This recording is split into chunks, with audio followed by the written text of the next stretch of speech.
Well, you made the right choice tuning in to the Zealous Podcast. I'm your host, Rocky Snyder. This week, Nathan Norris is in the house with me. He's the lead strength and conditioning coach for the University of Manchester. That's right, in the UK. But before we get started, the NSCA National Conference is happening this summer, July 16th to the 19th in Kansas City, Missouri. I'll be there, and I hope that you come up and say hi to me. And if you can't make it there, how about the Perform Better 3-day functional summit? Chicago is kicking it off in June. Maybe you'll see me there too. July, well, you got Long Beach, California, and then Providence, Rhode Island in August. PerformBetter.com. Check out SatantaCollege.com. And if you want a little break on tuition for maybe your master's degree, just enter the code RS10 for 10% off. Check out my website, RockySnyder.com. We've got continuing education courses and a whole bunch of information, blogs, podcast archives, and a whole bunch more. Just go to RockySnyder.com and drop me a note. Also, check us out on Instagram at Rocky_Snyder. Click the subscribe button and enjoy the show. Well, Nathan, it's not very often I get guests like yourself, I guess you'd say, on the other side of the pond. I've had a few from the UK, and I always enjoy meeting with strength conditioning specialists from other nations because I love to compare and contrast. So before we get underway, just welcome to the Zealous Podcast. Thank you for having me. It's a pleasure to be here. Well, I would love, if you wouldn't mind, spend a few minutes, tell the listening audience a little bit about Nathan Norris and how you are now the strength conditioning coach at the University of Manchester and how your career path wound you to be exactly where you are today. Yeah, sure, of course, I'd love to. Thank you. So like often a lot of strength and conditioning practitioners, I played a lot of sports. My sport was basketball. So I played basketball in the UK at a fairly high level. Kind of played internationally as well in that sport. But this was back in the late 90s, early 2000s when strength and conditioning wasn't as established as it is now, although it's still quite a junior kind of like career compared to other sectors.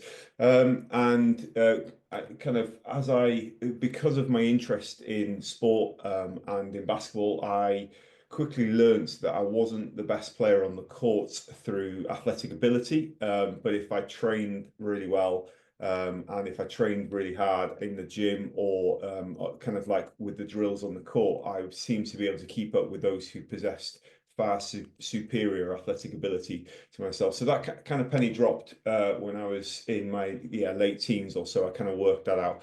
The school I went to had two Commonwealth medalist weightlifters as PE teachers. So they would teach Olympic lifting a lot, which transferred into then the basketball team going and learning how to do derivatives of the Olympic lifts, which I fell in love with and suddenly found that was a bit more powerful, a bit stronger, those types of kind of correlations, although I never really realized it at the time.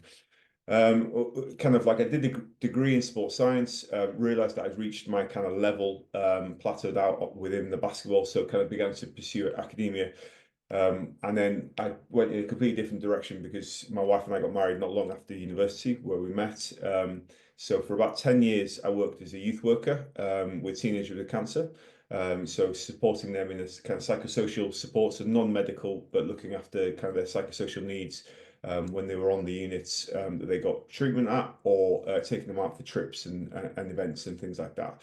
And it was around the age of 30 that I kind of started to question, is this what I want to do long term or not? I'd always been involved in sport and I'd spent about 7-8 years away from sport, and decided to kind of let's see if I could dip my toe back in again, basically. I did an internship with a rugby league team.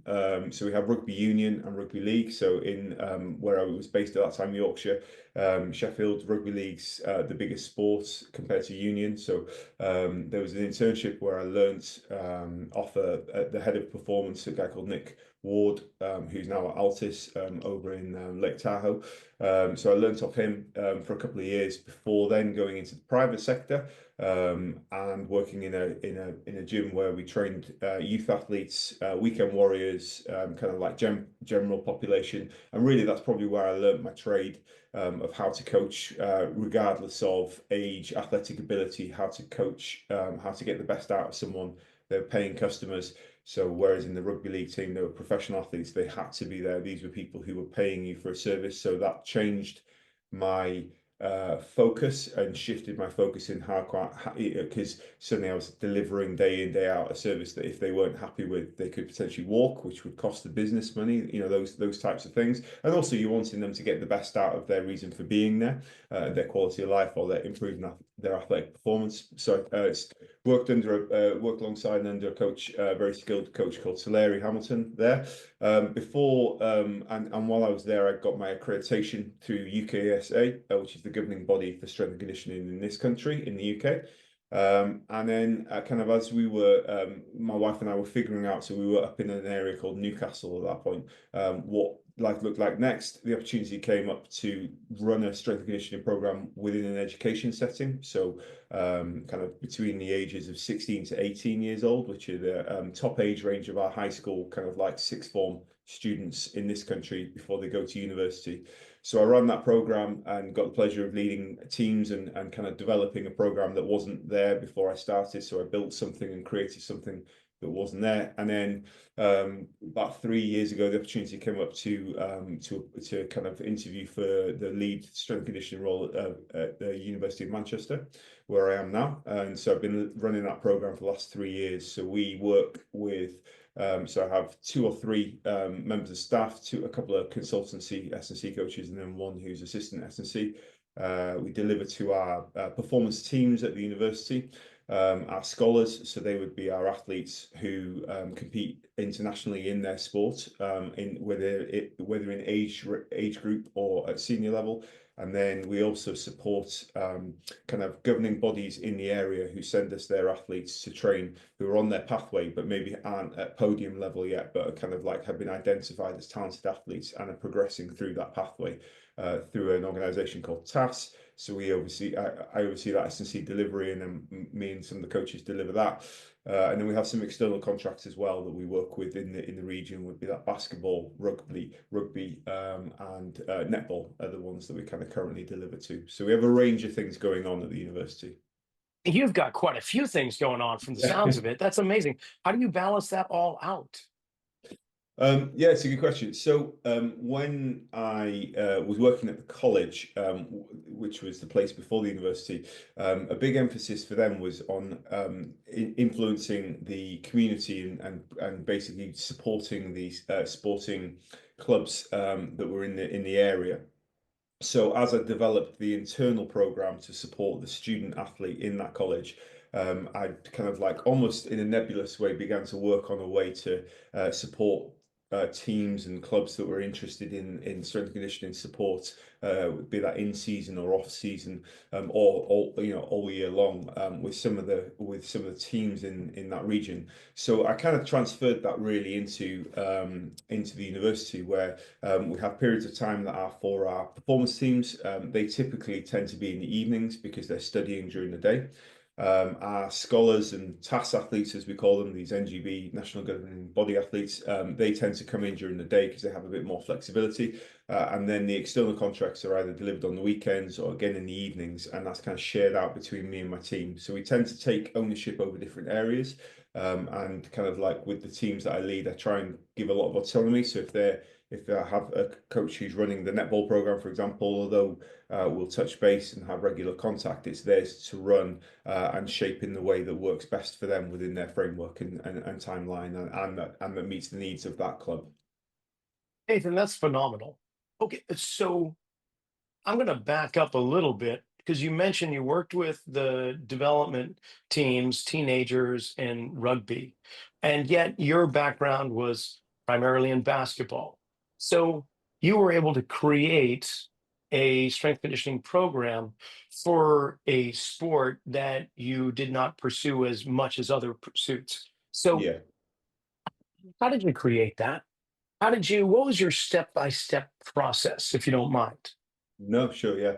So with any sport really, and this applies to be that currently rugby union with the England under 18s girls Northwest program that we deliver, or when I've worked in rugby league in the past, and any other sport I've worked in, it tends to be looking at a needs analysis of that sport. So understanding the demands of that sport, But alongside doing that, understanding the needs of that sport, understanding the training age of the athletes coming in at that kind of development phase. Um, so if we take in this country women's rugby or girls rugby under 18s, the level of investment isn't quite as high as the men's. So where we might be able to, if we brought in the men's under 18 squad, we might be able to really push load and really begin to chase the adaptation kind of that we might want of a strength stimulus or whatever that might be. We can still chase those things with the girls, for example, would be that strength and power, but we might be looking more at improving foundational movement patterns if their training age is significantly lower. So when kind of designing those programs, it's taking into consideration, yeah, obviously the needs analysis of the sport, but also the likely training age of the players coming through, what they will have potentially been exposed to at the younger age range. And then from there, what that's going to basically what that kind of initial programming is going to look like. So can they lunge well? Can they squat well? Can they hinge well? Can they brace? Can they land well? Can they jump well? Can they land off two legs? Can they land on one leg? Can they jump off one? Can they jump off two? You know, those kind of like patterns, kind of Yes. like just establishing the basic foundational movement patterns. And once we've established competency in those things, we can then start to add load, begin to chase those strength adaptations. But we really want to chase a kind of optimal movement efficiency for that for those players. And obviously each player is different, how they move is different anatomically, as we know. So it's for me, it's a bit of an education piece of helping them to understand what optimal movement looks like for them, and what the kind of key coaching cues are for them, so that as we begin to add, for example, load to the bar or anything else, that they're aware of how they should be moving and what that should look like, that they've been taught how to bail safely out of a squat, or that they're kind of like aware of how to appropriately warm up before they go into a strength session, or what you know, an appropriate plyometric session or a period of plyometrics within an S&C session should look like. So in that age range, I think it ends up forming an education piece, really. Yeah, because I was wondering how many of those athletes actually have movement proficiency, motor control, the skills in within the weight room, shall we say, the experience of strength conditioning. I don't imagine, but I don't have anything to back it up. But I don't imagine it's going to be a high level. Like you say, it's an educational process. Were you expecting a different potential, a different population in that regard? Yeah, it's a really good question. Certainly with the girls under 18s, I wasn't sure what to expect, if I'm honest. When I first started, so each year we have a selection process that takes place through the summer. And as part of that process, I would deliver some just movement, kind of like body weight control movement patterns. So being in bridge, or being in a crab position or a bear walk position, or kind of moving in certain positions, and whether the pelvis and the spine can stabilize and stay in control or not. And that taught me a lot, just watching how the girls behaved. It showed me instantly the potential training ages and the variation in those training ages. So some will be at colleges, they're called colleges in these countries, but it's like ages 16 to 18. So it's obviously a bit different from college in America. But some will be at colleges where they have great exposure. So they're really aware of their bodies and have good pelvic control, good kind of like core stability, trunk control. And others won't be aware at all. And it's more they've got to where they are because of their talent rather than their physical kind of like awareness or robustness. So that taught me a lot. Alongside that, one of the things we learned quite quickly is that in the women's game at the younger age range, the level of aerobic capacity is very, very poor, because they've not had the same level of investment and exposure to game and play that the men's and lads will have had going through the years, where they may be playing from the ages of 8 or 9, potentially, depending, you know, through age group or higher. Obviously, the level of contact changes as they go up through the ages. But that exposure, it's not that girls can't play at those younger ages at all. It just they might not have been exposed in the same way. So the things we really kind of like as a team, as a wider team that I'm a part part of that were identified was around this need to develop aerobic capacity, and for that to be an emphasis, because obviously if they don't have the engine, then they're not able to, it doesn't matter how strong they are, if they can't last the full duration of a game, kind of like it becomes a bit pointless. And then build that movement efficiency. They have camp with us twice a month. So the rest of the time is for them to go away and then work on the things that we've identified and kind of be. And what we're seeing over the course of the year is almost like the penny drop. So you get some in at the beginning, and the gaps are quite wide between those who have maybe a training age of 1 or 2 years and those who have a training age of 2 or 3 months. Whereas it's now kind of like the loads might still be different, but at least the movement efficiency of what I'm seeing is much kind of more consistent throughout the whole squad. Yeah. And did that surprise you? Yeah, no, that did surprise me. I mean, I expected it to a point because I was familiar with seeing that within that age range when I worked in my previous role, and we still see that at the university with some of our scholars. Some will come in and they're completely brand new, to strength and conditioning. It's their first exposure to it, so you're literally teaching them the very basics of of how to squat, how to lunge, how to hinge, how to push, how to pull, kind of like derivatives of the Olympic lifts, so that you can start to build those things up and introduce what kind of triple extension looks like if we're going after the Olympic lifts with them. So I was expecting it, but I wasn't expecting there to be such a wide range within that of capabilities, if that makes sense. Well, it makes complete sense. In fact, I think we're going to find that the athletic population is, I won't say is shrinking, but those that have athletic acuity may very well be narrowing just because of technology advancing and taking away the purposeful play or just the need to play. Yeah, So, yeah, yeah, absolutely. yeah. Yeah, I So completely agree. weightlifting. I myself really enjoyed learning the clean and jerk and snatch, and not standing very far over 5 feet tall here. It is one of those things that I could keep up with my my teammates, so to speak, that were larger than me. It was kind of not leveling the playing field, but it sure Yeah, did yeah, feel sure. like, okay, I may not be able to dunk a basketball, but I've got a good outside shot. Okay, I may not be able to do 200 kilos of a clean, but what I can do is quite nice. So I really got into it too. What was it for you that really gave you the passion toward leaning toward weightlifting? Yeah, I think so personally, as I mentioned before, I grew up in a high school where we had a weightlifting club with coach PE teachers, as they're called over here, who were had competed internationally, so within the Commonwealth Games, which is like one down from the Olympics, and medalled. So we had lots of British age group champions in our school, and our school is, so I'm from a town in North Wales of like 15,000 people, so it's tiny, like in the middle of nowhere next to a port. You get the ferry over to Ireland, so kind of like as far west as you can go in North Wales, and yet we were producing age group kind of British champions and British record holders.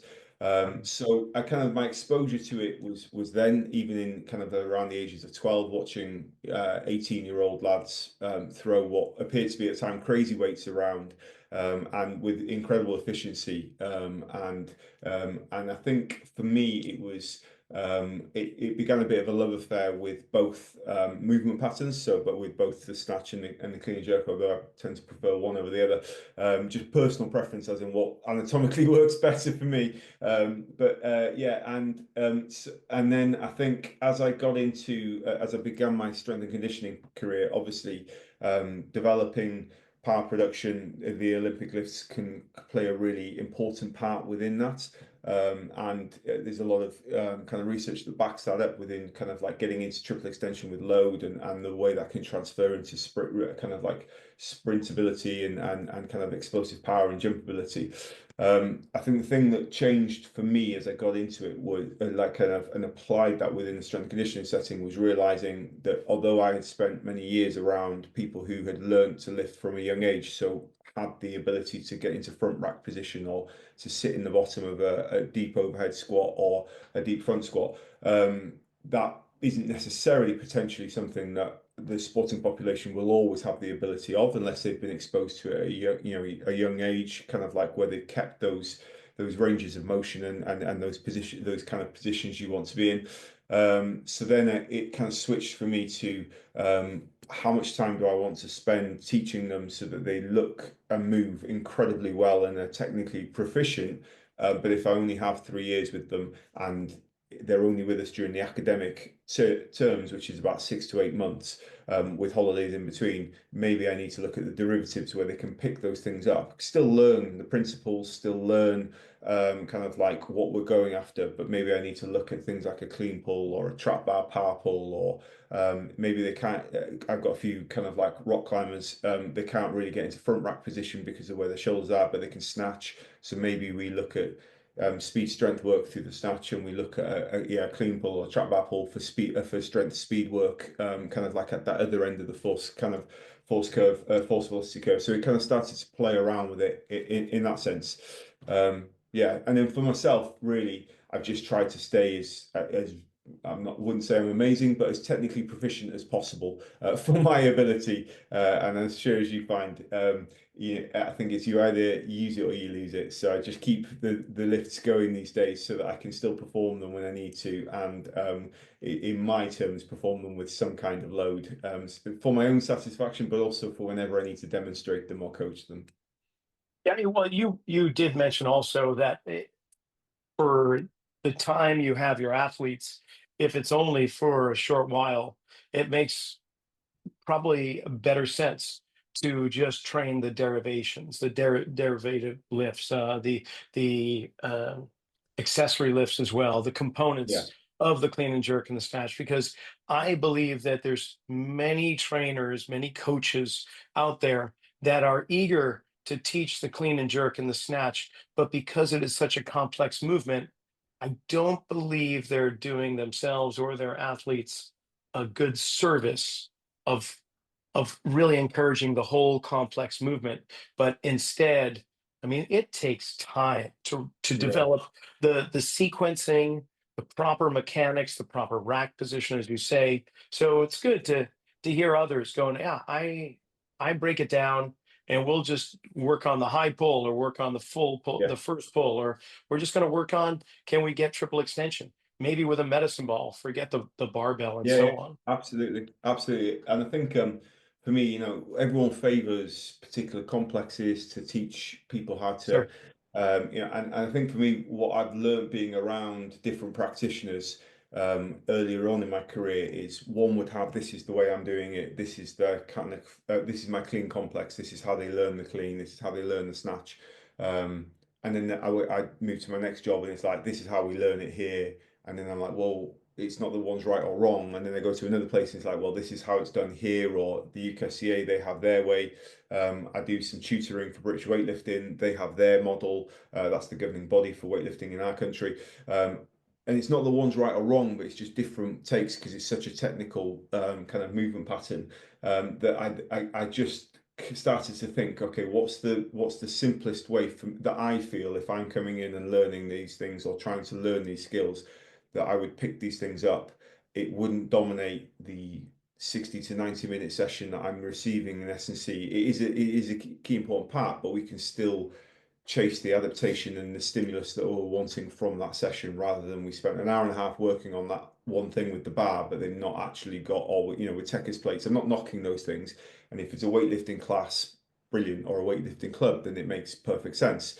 But I guess I started to think, so I did a little bit, it's very, very low level, but a little bit of competitive masters level, kind of like Olympic weightlifting. And that's when I started to realize that unless actually you're planning to compete in Olympic weightlifting, whether that's at a club level or, whatever, does it really matter if you have, obviously there are key components we want, but does it really matter if it's so technically proficient that a ref will kind of white light it or red light it? It probably doesn't. So yeah, I was with a skeleton bobsleigh athlete today. Like, we do hang snatch, catching in power, so hang power snatch, hang power cleans.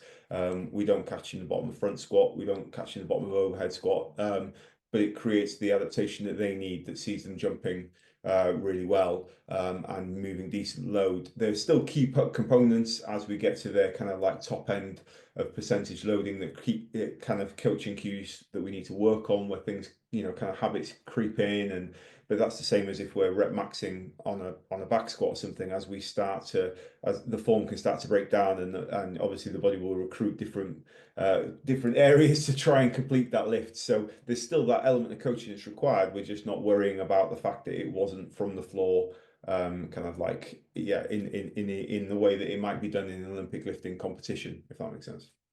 Yeah, it makes complete sense. So within the University of Manchester, your role as the lead strength conditioning coach there, which sports do you oversee? If you say all of them, can you give me an understanding of what sports are on campus for their student Yeah, of athletes? course. Yeah, absolutely. So our performance teams, we're a different setup here to how the colleges might run in the States. Our performance teams consist of netball, football. We have rugby from time to time, and we've had basketball in the past. So they're the teams that we would support. The way we tend to do that here is less about one coach leading that, as in being the sole deliverer. So the way I tend to try and have the team deliver is, it's a service rather than these are my teams and my athletes, and the other coach or the other coaches don't touch them. They have their athletes, their coaches, because that for me creates a bit more of a. I'm not knocking anyone else and how they do it, but for me, I wanted to create a holistic service, where, be it a team, if I'm off on annual leave or sick, and another coach steps in to run my session, they have enough rapport with them that the service continues to deliver to a high standard, because it's about the institute supporting the athletes rather than it being about me. It's about what the institute that I represent kind of like can support. And then we are multi-sport. So to list some of the sports that we currently support, so we have skeleton bobsleigh. We have start with winter sports first of all. Free ski, which is where you do the jumps and things. We have para ski as well. We have what else do we have? We have badminton. We have rock climbing. We have fencing. We have rugby. We have athletics, so discus, long jump, triple jump in there. We have swimming. And there'll be quite a few others that I'm missing there. Yeah, we have boxing, sorry, and yeah. So basically we pretty much can cover any sport depending on what the scholars require. Basically, so some para sports. We also, para ski, wheelchair basketball, boccia, which is kind of like a bowls type sport. So it can really vary the sports and the athletes each year that come in. So our ability to program for them, to support them, and to provide them with the strength and conditioning that's appropriate for them at their training age and their training level, kind of like takes a bit of skill, and that's not just from me, that's from my team as well. With those athletes, because they're coached individually, what we tend to do, I tend to, again, it's still a service, so they could get coached by me or by the assistant strength and conditioning coach, Jacob, but one of us will take the lead on the programming for particular athletes, so for particular sports. So Jacob tends to do the fencing, I tend to do the skeleton bobsleigh stuff. But there are other sports where, he does a bit of the athletic stuff. I've done the boxing, but those athletes will get coached by either of us depending on when they go in for their S&C, if that makes sense. Oh, that's exciting. That's truly exciting. You've got so many different physical demands with the sports that you've listed that I'm curious when it comes to resistance training with these athletes. Do you pretty much cover the fundamentals strictly as the core, or do you branch away from the fundamental or foundational lifts to be a little bit more specified to their movement demands? For Yeah, instance, bobsled skeleton, we're probably looking at explosive lower body and yeah. speed and power. So are you going to have them do a whole bunch of sled pushing, sprints, and thus, or are you going to say, okay, we still need to do the squats, the lunges, the deadlifts, the push, the pull, the hinge, and so on? How does that Yeah. work? Yeah, no, it's a great question. So I think I'll probably answer it with we're looking at two sports if that helps. So Please. two ones. So skeleton bobsleigh I'm happy to answer, but also boxing because they're two that I'm currently working with. So firstly for me, it's understanding for those athletes where they're at within the current pathway of their sport. So it's linking in with the S&C coaches within the national governing body and what they're Mm, looking for well, basically, what are the metrics that they measure that show improvements in athletic performance? Once I've understood what those metrics are in that governing body, then I'm able to program and design the programs based on that. So in that sense, for those types of athletes, if their training age is incredibly low, we're still going to look at the kind of developing optimal movement patterns and those types of things. But if the training age is a bit higher, as a boxer and a skeleton athlete that I'm currently working with, what I did, so the skeleton athlete, for example, or skeleton, they look at within their a 15-meter sprint, they look at a ISO squat push kind of overcoming ISO squat push on force plates. They look at counter movement jump and they look at a drop jump RSI. So those were the metrics. So if those are the metrics, then we're going to chase for me, what are the quickest ways to get the adaptation that show improvements in those metrics, because they're the things that in this country they pride themselves on creating the fastest pushes, which is basically the sprint from the start, pushing the sled before you get onto the sled. So that time frame, that's what British skeleton bobsleigh prides itself in creating, is the fastest sprinters and starters. Within GB boxing, again, I linked in with the coaches there. One of their coaches used to be a member of my staff at my previous place and has gone on to much bigger and better things, and is now kind of running the pathway GB boxing stuff. So for them, although the strength and power is important, it's actually because it's amateur boxing around the aerobic development. So it was understanding their testing metrics around that. This coach is called Sam, and what he's looking for when he develops the aerobic capacity tests and kind of like the numbers he's looking for. So although they still have in there a drop jump and a counter movement jump, and I think they do an IMTP as their strength test. Those metrics aren't as high for them as the aerobic kind of numbers that their kind of boxes put out. That's the kind of like, so there's a different focus. So it might be a higher hmm aerobic focus for the boxing, where there's a higher power strength focus for the skeleton, because they're two different sports, two different demands. And that really has shaped my mentality within like, right, so now I understand that. Now I need to understand the athlete and what's going to get the best adaptation out of them. So understanding how they're wired, how they think, building that rapport with them, but also understanding what's the quickest way to get that adaptation. So with the skeleton bobsleigh athlete, for example, if they're going to be tested within an ISO squat push, well, we're probably going to, and then the positions they get in at the start of their of when they're pushing on the track, when they're sprinting, we don't really need to worry about being in the bottom of a squat, kind of like full depth.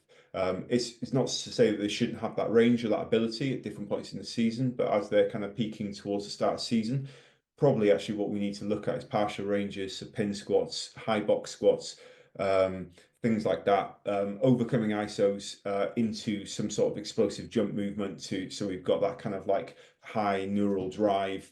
We don't really want to be chasing because they get weighed and they need to be under a certain weight class, so we don't really want to be chasing any kind of muscle mass or kind of hypertrophic adaptation. So we need that neural adaptation, but without the gaining of muscle mass.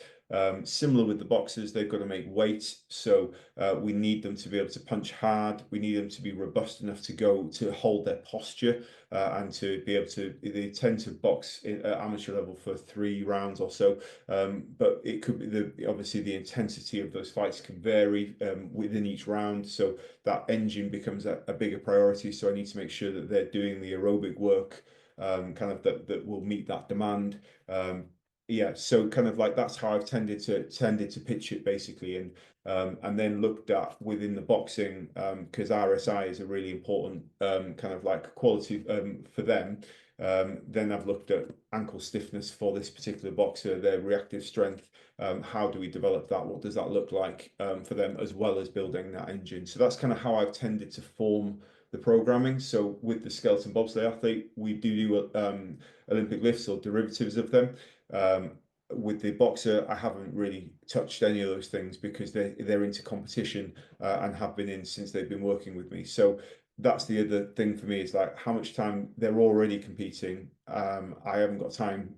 I haven't got the time and the luxury of like we're going to spend a good 6 months working on these things and slowly building it up. They're competing now, so I need to make sure that they're getting as much adaptation as possible in the time frames that I have between fights, and kind of like making sure that they taper at the right times, in line with their boxing or in line with competing on the ice and things. Certainly, load management, definitely. And it'll fluctuate throughout the season, of course, and with their competitions. So that's all very captivating because you're you're at one hand taking traditional approaches and tweaking them just enough to grant them the stimuli that they are needing at this moment in time. But then there comes a time where your creative processes, I imagine, go even further to developing movements based on the needs analysis that may not mimic or be a traditional lift entirely. And what I mean by that is, like you mentioned, reactive training and reactive strength. So there may be like machines like the Proteus or something like that that we can, if you have the resources to use those type of movements. But I imagine you develop, uh, for lack of a better word, exercises. You develop positions or movements based on what they need. So with that, what are some of the more curious creations that you have put into a person's program with the expectation that this will create either more endurance, more aerobic capacity, or greater upper body power, or whatever it is you're seeking? Yeah. Do you know what I'm saying? Like, Yeah, what yeah. No, creative? it's a great question. Yeah, I completely Yeah, understand. So I think I'll probably answer it again in two ways using these two sports. So if I take the skeleton bobsleigh athlete as an example, first of all, so they when last year, this time last year, their kind of metrics on the overcoming ISO squat was that they were putting out 6.2 times body weight on that squat, which is a decent number, very, very decent yeah. number. So this is a female skeleton bobsleigh athlete. By May, we had that at 6.7 times body weight. So I wasn't 100% sure whether we were going to get much more juice squeezed out of that for me. I kind of like, but there wasn't a huge need because it's obviously a sprint-based sport and we were on the track a lot as well. There wasn't a huge need to chase much more strength. So that wasn't as a priority as we moved through the summer because obviously it's a winter sport. But we still needed to maintain a degree of strength through the kind of like through the off season, even though we were transitioning more into we were like on the track 3 times a week and in the gym twice a week. Because it's a winter sport, they in the summer they just train either track or gym. They don't have anything else on because obviously there's no snow, there's no ice, as it were. And we're in a country here where, although down south where the NGB is based, they have a push track. We don't have any ice, and we're not a country that's blessed with snow very often. So, kind of like whilst we were going, kind of continuing this route and maintaining that strength, one of the things that I played around with, and it's one of the benefits I think of being at the higher education level of strength and conditioning, is that you can kind of try things out, and if it doesn't work, well, you've not lost anything, but potentially if it does work, you've potentially discovered something. It might be anecdotally, but you've discovered something. So I used kind of like a big advocate of using blood flow restriction training for hypertrophy, for tendon health, for injuries and rehab. But I started to, there's a guy in Australia who I link in with occasionally, Chris Gavalio, and he has used it a lot within driving neural adaptation for kind of strength adaptations, basically. So I got to thinking, well, if I know that an overcoming ISO of some form, be that in a lunge position or a squat position or a IMTP, drives neural adaptation, and there's research emerging that putting the cuffs on someone while they do something at kind of like not maximal load, but higher load, so 70-80% of load, and possibly even in isometric contraction can drive neural recruitment. I kind of put two and two together and thought, well, let's see if we get four from it, or if I'm way off and I get I get my sums wrong. And what we saw from May last year to June, simply by doing the same exercises, which was basically a box squat, high box squat, once a week, and a ISO lunge, overcoming ISO lunge of like 3 seconds each side, and these were the same exercises we were using earlier in the year where we saw the changes. So we hadn't added in new exercises, if that makes sense.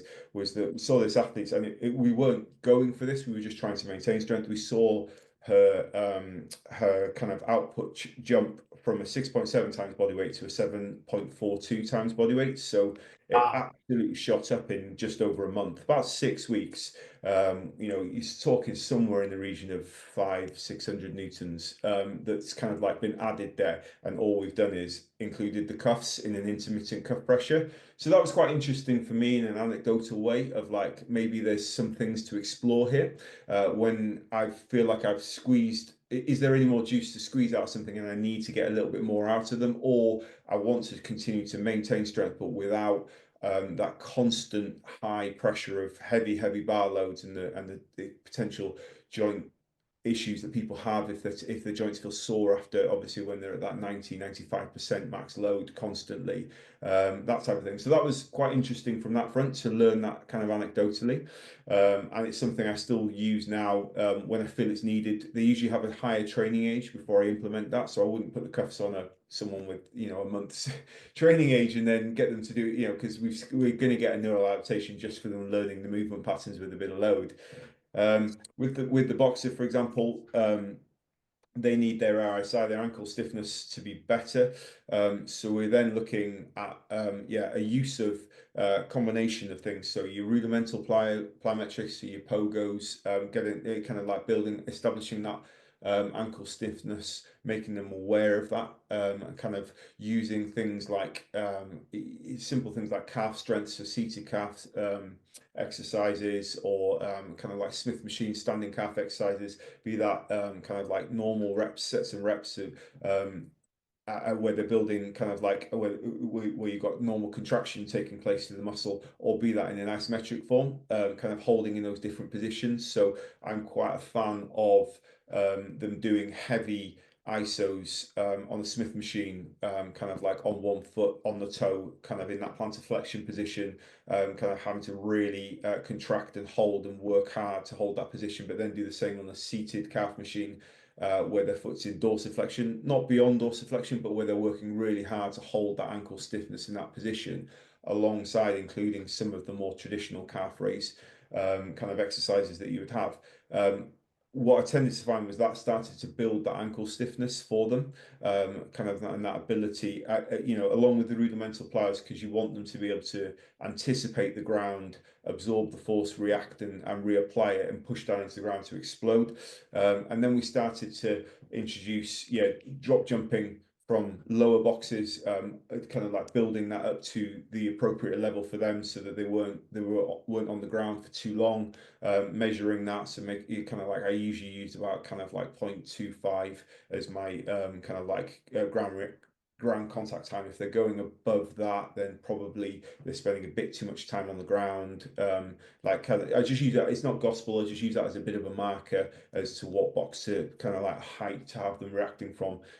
But what I found in the past is if I went straight to a drop jump, they did and include some rudimental plows. I felt there was a gap, and that kind of like ankle work around stability, strength, and being able to hold, tolerate high pressures within load in at the top of range at the kind of like in plantar flexion at the in range within dorsiflexion was probably the thing that was missing for me, and that's allowed me to start to kind of develop that ankle stiffness with that boxer.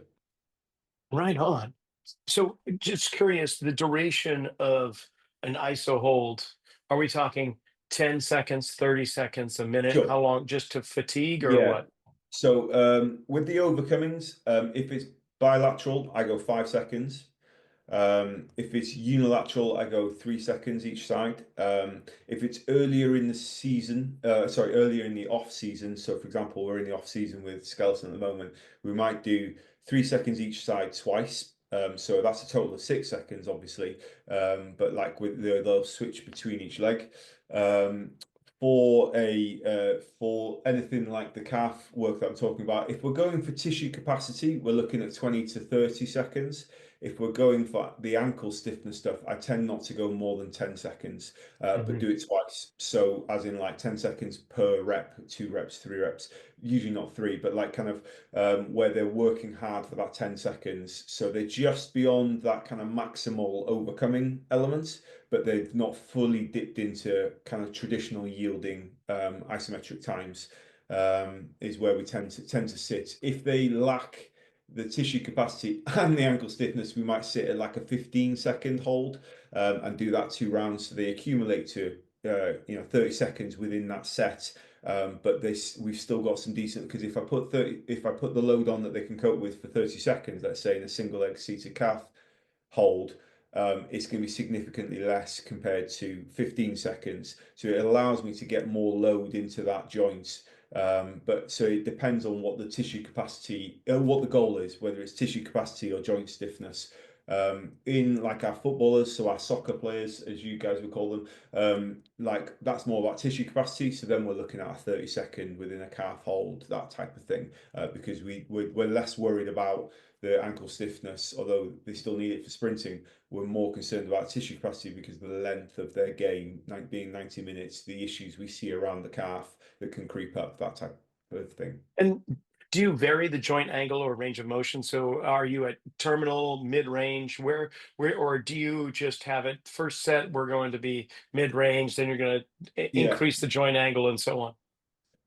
Yeah, no, we do vary it. So I tend to find that at the top end range this is anecdotally, but of a plantar flexion, so of a full calf raise, be it myself or any other athlete, you might find the same in your own training. I don't have the strength at that top end range that I might have through the mid range. There is a place where we need that strength at that top end bit, but if the sport, they're not really getting into that, so boxers don't really get into that kind of full triple extension of the back foot in the same way as like a sprinter might, for example. Then I'm probably going to look more at mid-range, to kind of like the start of the range for them, because of where they are, and although they're on their toes, they're not high on their toes when they're boxing.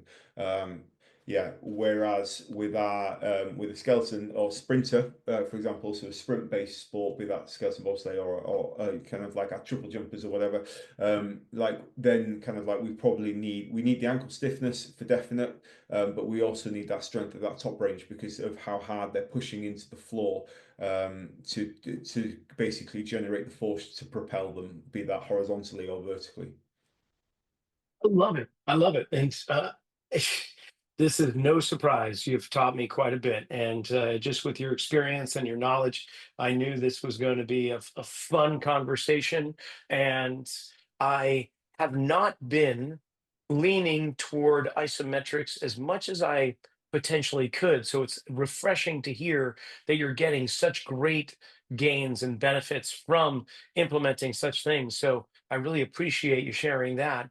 This, just from a personal perspective, are you, without getting you in any trouble or anything, are you No, happy that's at the fine. University of Manchester? Do you have Yeah. loftier pursuits? Do you have a career path that you're targeting, or I'll do the 5-year question. Where will Nathan Norris be in 5 years from now?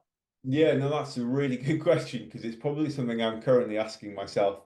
When I started out in this career, I was in professional rugby league, but I was around university settings because that's where the training took place, and that was it. So I've been coaching for where are we for about 13, 14 years now, and I identified at that time that I wanted to basically run an S&C program at a university.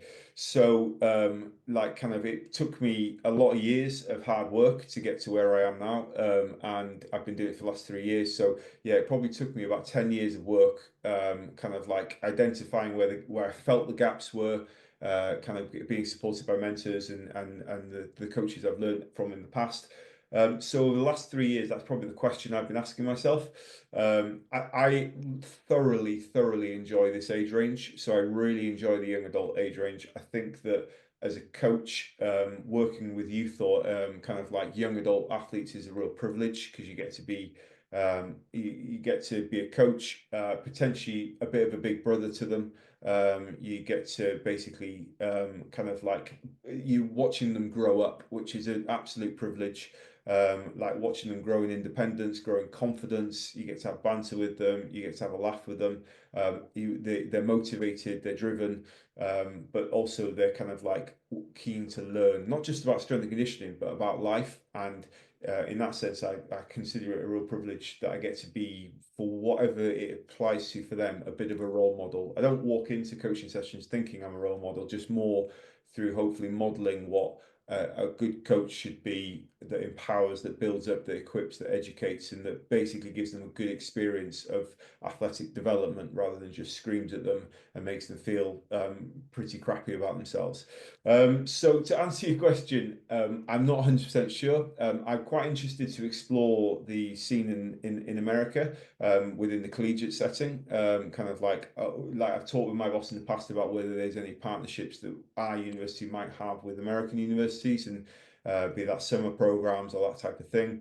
Or it might be that as the opportunities of our university grow, that things branch up into other areas. At the moment, I'm kind of just keeping my options open and enjoying the challenge, because every year we get a batch of athletes through that are new with new challenges. That's kind of like what I'm sinking my teeth into at the moment. But in 5 years' time, I'd certainly hope to certainly hope that I'd have more, probably, of maybe a bit of a private sector practice on the side, a bit of a side hustle of that, as well as doing a little bit more contractor work with some of the governing bodies that we have in the region and in the country, to support their athletes at different points in times. Well, I have a feeling that all of those things will be coming true, because you Oh, have thank you, Raj. quite a passionate path ahead of you, and it emanates from your words and from your body language and everything else. And it's been a privilege having this conversation with you. I can't thank you enough again for putting a little time aside for just sharing your experience and your knowledge. So I'm forever grateful. Thank you. No, thank you very much. Thank you for having me. And there goes another episode in the books. Man, what a great conversation. I can't thank Nathan enough for coming on and being late at night when we recorded this. He's a trooper. Remember, the NSCA's National Conference is happening this summer, July 16th to the 19th, Kansas City, home of the barbecue. But you can also go to Long Beach, Chicago, or Providence, Rhode Island for 3 days of incredible networking at Perform Better. And then, of course, for education, aside from those, you've got SatantaCollege.com. And, well, maybe my website too. We've got continuing education. If you like, stuff about biomechanics, structure, and training, maybe pick up my book, Return to Center, while you're at it. You guys are awesome. We'll see you next week.